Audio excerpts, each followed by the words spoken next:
Hello, fellow traders. 'Tis I, TheRumpledOne, coming to you on Wednesday, February the 22nd. The year's 2023. Let's talk trading. Sticking to the plan, part 2. These videos are for educational purposes only. Your results may differ from mine. Yesterday we talked about sticking to the plan and fear, FOMO, and regret. Now, big part of sticking to the plan is, well, of course, having a plan in the first place. But sometimes you want to have a plan that's simple when you're starting out. Now, this is an indicator that somebody asked me to modify. This ICT CB range, CBDR range. I'm not sure what all that means, but the way I use this indicator, or would use this indicator, is I have the entries set for the H4 bar that starts at 1200 my time. So if we switch over to H4, you can see it's this bar right here. It has a 57 pip range. Now, what I like to do is trade the breakout of that bar. Because if you look, right now we only have a 72 pip range. And we know price has the range. And so chances are it's going to break out of this area. Now you might ask, well, why don't you just trade the previous H1? I could definitely trade that as a breakout. But see, once again, you want to have a plan. And the thing is, I don't want to trade every H1 breakout. I'm just looking for this one because this move almost has to happen. Now, of course, we could have a range of only, was it 72 pips? I mean, that's quite possible. Let's see, do I have a, so if we put this on a day, well, we see here a 78, a 92, and we actually had a 42, but I believe this broker has Sunday. Let's see, no, that was the holiday, so that's why that range was really muted. But you can see normally we've got some pretty big ranges. In fact, none of them, with the exception of the holiday, are less than 72. So even if we only got a 5 pip breakout, or even 2 pips on each side, that's still pips that I could put in my pocket. You could simply set pending orders. You've got your pending order buy here, pending order sell there. Set, forget, no muss, no fuss. And this indicator says, okay, we're going to double the range from here to here, or from here to here. We'll probably get that range and double it. Now, that might happen, it might not. We just have to wait and see.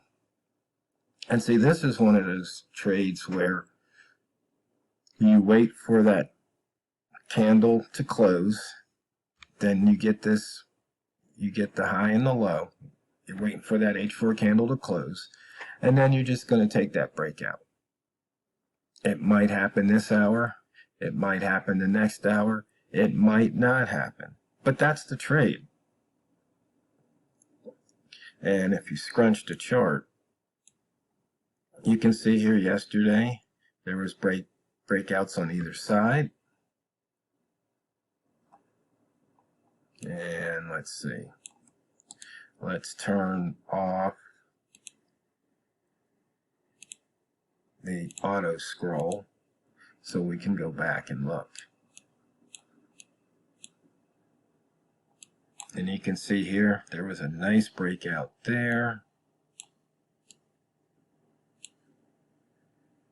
And they have a max of 80 pip range for this. So you can see here they cut it off it looks like, because this range would have been bigger than 80. Same over here. Looks like this range would have been a little bit bigger than 80. But you can see there's some nice moves off of this. Does it happen every day? No, you don't get those nice moves every day, but you do get them. And that's all part of sticking to a plan. And what happens to our brain sometimes, especially my brain, is I'll be looking at a chart like this.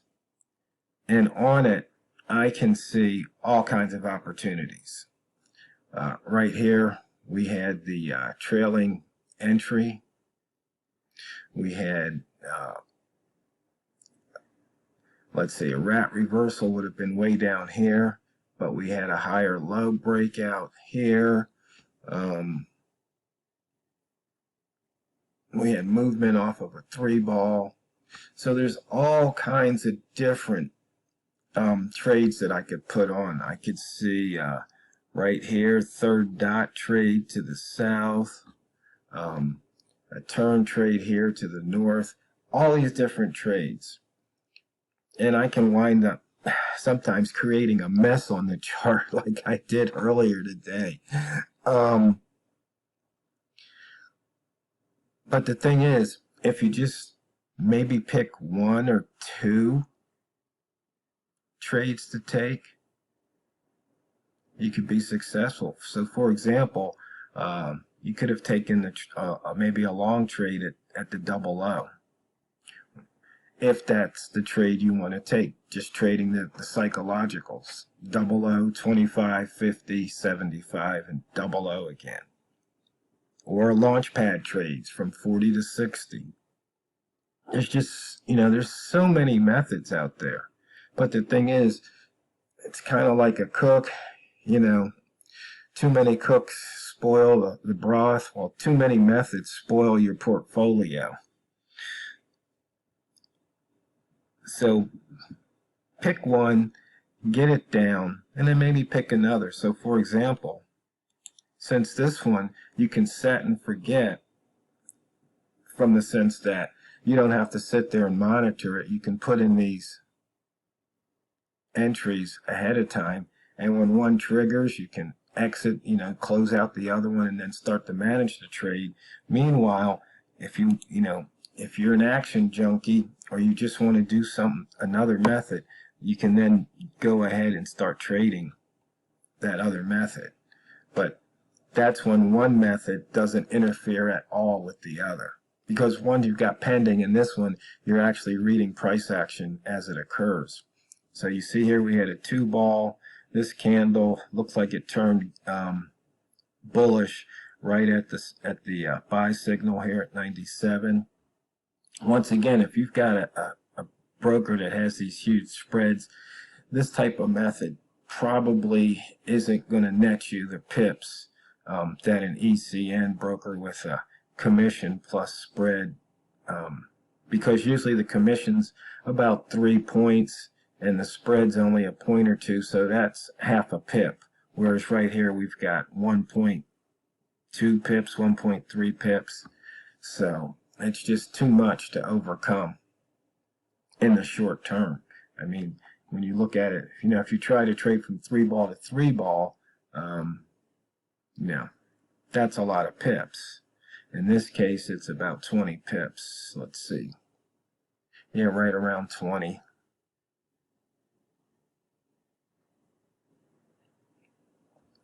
But the main point is stick to your plan, but don't overload your plan, because that's just going to overload your brain, and that's just going to cause you problems, psychological problems.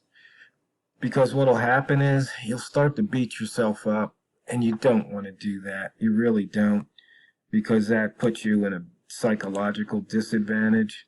So for example, we've got a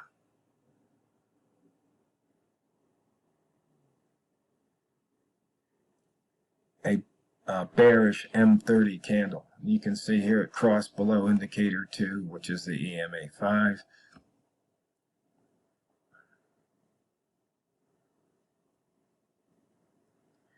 And maybe you want to take a trade like that. Maybe you just want to take a trade out of the upper wick zone, or you take the cover trade. See, once again, many different methods. You got to get indicator to scalper right here.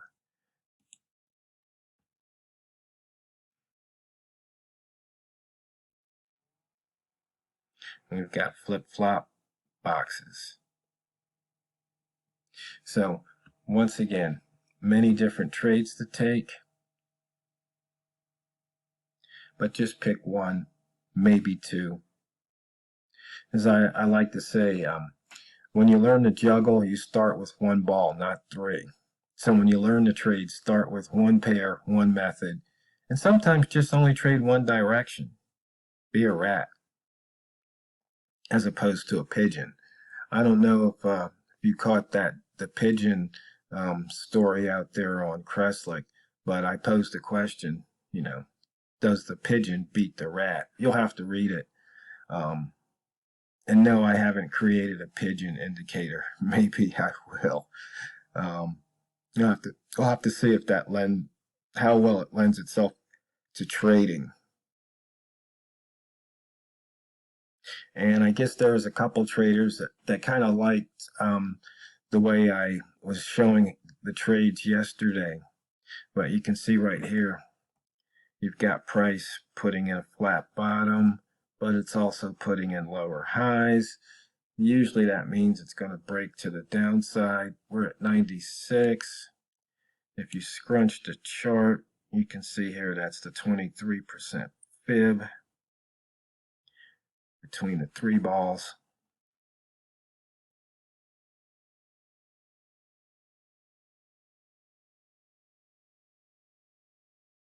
And you see right here, you get this big return bar. So price probably is going to get back up there. Right here, there was a breakout on the second dot coming off a two ball. We're at the 38 fib heading toward the 50.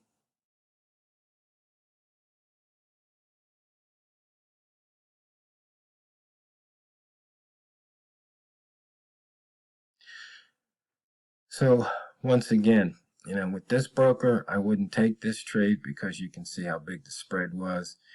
For the ask line to be down here, everything would have been negative. It wouldn't have been a trade.